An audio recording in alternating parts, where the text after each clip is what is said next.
Hey, welcome to my channel. I go by Pay Me in Paella. If you're new to the channel, I appreciate you and I hope you enjoy the content. If you're a returning subscriber, I got nothing but love for you. I want to say happy holidays to everyone. It is currently December 17th, so depending on where you're at in the world, you may be ready to celebrate Christmas, Kwanzaa, or anything and everything in between.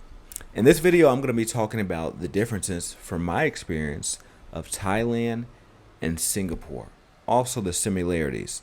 Now I want to also give a disclaimer. I don't mean to offend anyone in this video. I got love for both places. I just want to give you that comparison. So first of all, I'm going to give a disclaimer. I've been to Thailand twice now, and then as far as Singapore, I've been there only once. I am currently back in the States, right? But I did stay in Thailand for an extended amount of time. So I'm going to start with first some of the things that can be similar. I will say both Asian countries have hospitality. What do I mean by that? I lived in South Korea for 4 months, and I've been to Japan 3 times now. And I will notice the level of hospitality I get in Thailand and Singapore versus somewhere like a South Korea and Japan is a little bit different. I understand there's cultural differences and I respect it. That's why I'm not here to complain. I'm just giving my experience. Once again, I don't want to offend anybody. I'm just giving my experience. So, when in Thailand, I feel like it's very easy to engage with people. Like I'll just be walking down the street. Hey, how are you? How's it going? If they speak English, more times than not, they'll be at least receptive to me, right? Where in Singapore, I would say it's similar as well. But the main difference is more Singaporeans speak English than Thailand. A lot of Americans don't know that Singapore people speak English. A lot of Americans actually don't know where Singapore is. Still inexpensive restaurant is about 100 baht or 3.95 Singaporean dollars. In other words, Singapore is more than 3 times more expensive when it comes to eating food. Now, with this website, you can look at many different features, right? They have milk. They even go down to rent. Let me go down to rent. Got transportation right here, one-way ticket. Oh, speaking of transportation, you've seen in my video, if you see my video about Singapore and the transportation, you know I talk about how easy it is to get around, right? You don't need different passes and do this and that. I got to be honest. Singapore beats Thailand in this aspect. In Singapore, all the transportation, bus, metro, etc., you just do card, scan, that's it.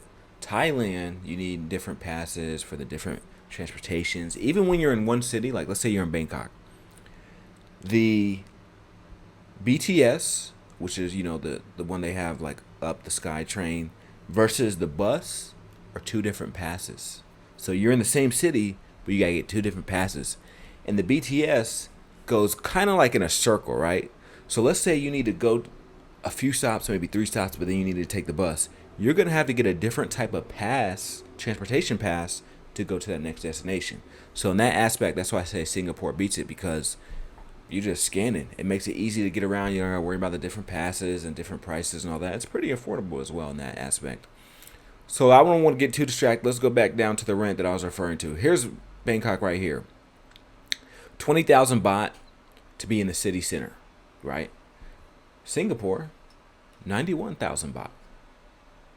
That's more than 4 times the cost of living for rent to be in Singapore.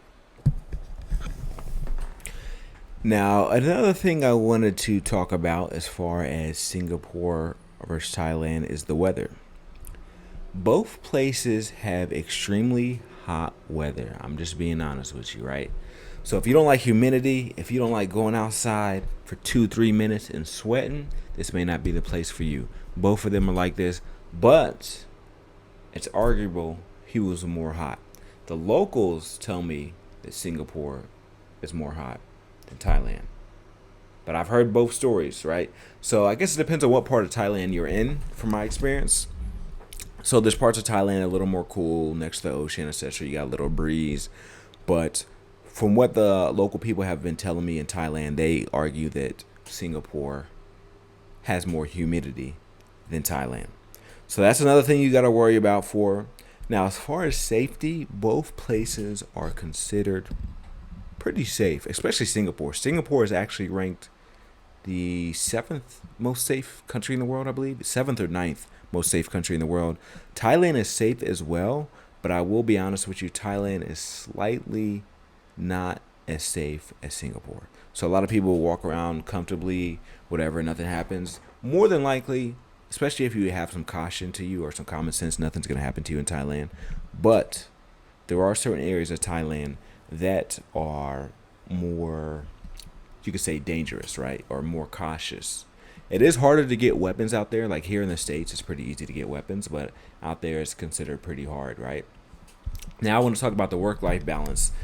This may not affect you if you're just coming for vacation, right? But as far as locals in Singapore, they've been known to work longer hours because, one, it costs more to live there. Two, it's more of a work culture. Three, there's more money involved in there. And four, Thailand is more kind of like laid back, peaceful vibes. What's going on, you know? So those are the reasons why the work-life balance is more focused in Singapore, right? They tend to work longer hours, more hours, etc. Both have great healthcare systems. So now I also want to talk about the environment and nature. So Singapore is a pretty city, and they actually have the #1 ranked airport. If you know, they have a waterfall inside of it, trees, plants, gardens, all type of stuff, right? So both places have a nature aspect to it. But I will say, in my personal opinion, Thailand has a more vast nature aspect, but that's only because it's a lot bigger, right? So you got mountains, valleys, rivers, oceans, everything in between. You go to northern Thailand, it doesn't look like Bangkok, or it doesn't look like Phuket or Chiang Mai or Pattaya. All these cities, regions will look a lot different compared to each other, right? But overall, both places are great to visit. I'd recommend checking out both of them. When I go, I like to pair Singapore and Malaysia together because those two are amazing. It's like, you know, you got a sandwich with ketchup and mustard. You know, that's how I look at Singapore and Malaysia. Like when I got to go to both of them when I go there. But this is just my honest breakdown as far as Singapore and Thailand. Let me know what you think, which you prefer. Is there anything I missed out in this video? And let me know what you think about the setup. I just said, you know, I came back to America from Thailand, but in about roughly 3 months is when I'm aiming to go to Africa, right? And then I'm come back to here, and then eventually go back to Thailand. And that's where I'll be staying. So I'll keep you updated with this journey. I appreciate y'all, and much love and support.